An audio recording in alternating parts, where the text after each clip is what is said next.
Hello guys, तो अब हम आते हैं यूनिट 7 पे। यूनिट 7 में हमें minimum wage, fair wage, living wage पढ़ना है और सारे केस हैं। तो देखिए, हम हमें सबसे पहले इस चैप्टर का क्वेश्चन आए तो हम लोग सबसे पहले आर्टिकल 43 ऑफ कॉन्स्टिट्यूशन लिख दीजिएगा, जो कहीं ना कहीं दिया गया है, जो मतलब डायरेक्टिव प्रिंसिपल में जो सबको लिविंग वेज मिलना चाहिए। बट ये सिर्फ डायरेक्टिव प्रिंसिपल है तो हम कोर्ट नहीं जा सकते हैं। तो देखिए, मिनिमम वेज क्या होता है। मिनिमम वेज ये होता है जो उससे कम में कोई आदमी सस्टेन कर ही नहीं सकते। समझिए, दिल्ली है, दिल्ली में 10,000 से कम में कोई सस्टेन मतलब मान लीजिए कर ही नहीं सकता है, तो हो गया मिनिमम वेज। फेयर वेज क्या होगा, मतलब फेयर मिलना चाहिए, मतलब मिनिमम वेज से ज़्यादा हुआ, लिविंग वेज से कम हुआ। मतलब फेयर वेज में थोड़ा बहुत मतलब रहने खाने का सही से मिल जाए, रोटी कपड़ा मकान, मतलब थोड़ा बहुत मतलब फेयर हो जाना चाहिए, थोड़ा बच्चे का स्कूल भी हो जाए, तो वो जाता है फेयर वेज। होता है लिविंग वेज। लिविंग वेज जो है, जो भी मतलब वो है, जो भी मतलब डेवलप्ड कंट्री है, जैसे अमेरिका हो गया, रूस हो गया, ब्रिटेन हो गया, तो वहाँ चलता है लिविंग वेज। जो भाई उसमें क्या है, अच्छे तरीके से तुम जो है कर सको लिव, तुम्हें जो है रोटी कपड़ा मकान तो मिल ही जाए, जैसे जो है एजुकेशन ऑफ चिल्ड्रेन मिल जाए, तुम्हें मेडिकल इंश्योरेंस मिल जाए, उसके बाद जो भी मतलब अच्छा अच्छा घूमने के लिए भी कुछ मिल जाए अलाउंस। तो इसके मतलब लिविंग वेज में अच्छे तरीके से जो तुम कर सके हो लिव, वो होता है लिविंग वेज। तो इंडिया में है मिनिमम वेज का कंसेप्ट भाई, इससे कम में कोई सस्टेन ही नहीं कर सकता है। तो गवर्नमेंट जो है, जैसे दिल्ली का मिनिमम वेज अलग होगा, यूपी का अलग होगा, मतलब हर एक जगह का मिनिमम वेज स्टेट गवर्नमेंट तय करती है। तो कहीं ना कहीं मिनिमम वेज से कम कोई इंडस्ट्री देगी तो उसे कहीं ना कहीं गवर्नमेंट को कहती है जो उससे बढ़िया तुम बंद कर दो।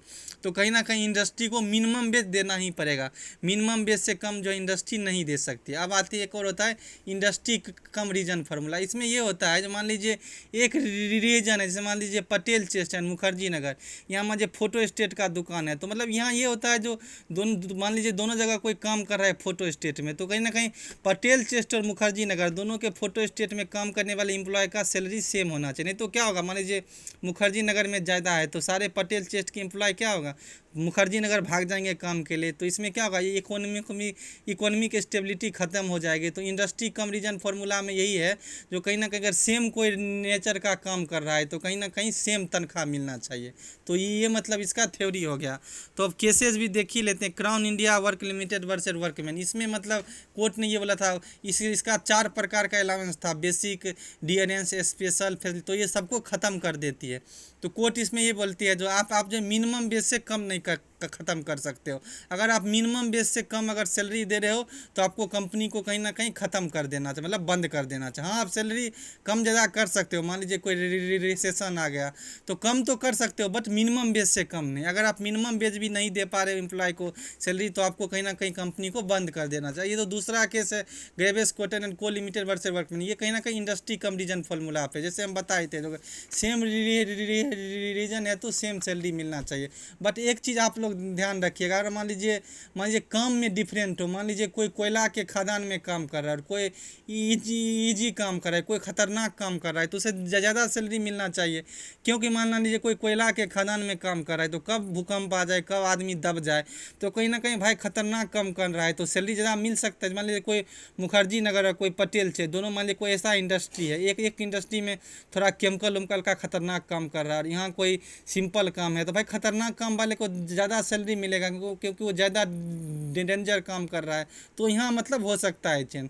तो मतलब इस केस में यही था, 4 कंपनी था, तो 4 कंपनी के चारों कंपनी में अलग अलग मतलब वो थे अलाउंस थे, बट जो चारों के काम भी अलग अलग थे। तो कहीं ना कहीं कोर्ट बोलती है कोई अलग अलग हो सकता है। क्यों? क्योंकि मान लीजिए किसी कंपनी में कम खतरनाक काम कर रहा है, किसी कंपनी में क्या खतरनाक काम कर रहा है, तो इसमें कोई दिक्कत नहीं। अब आते हैं तीसरे केस में, the workman versus the amendment of respectably. इसमें 4 कंपनी थे, एक मेन कंपनी था, एक सब्सिडरी कंपनी था।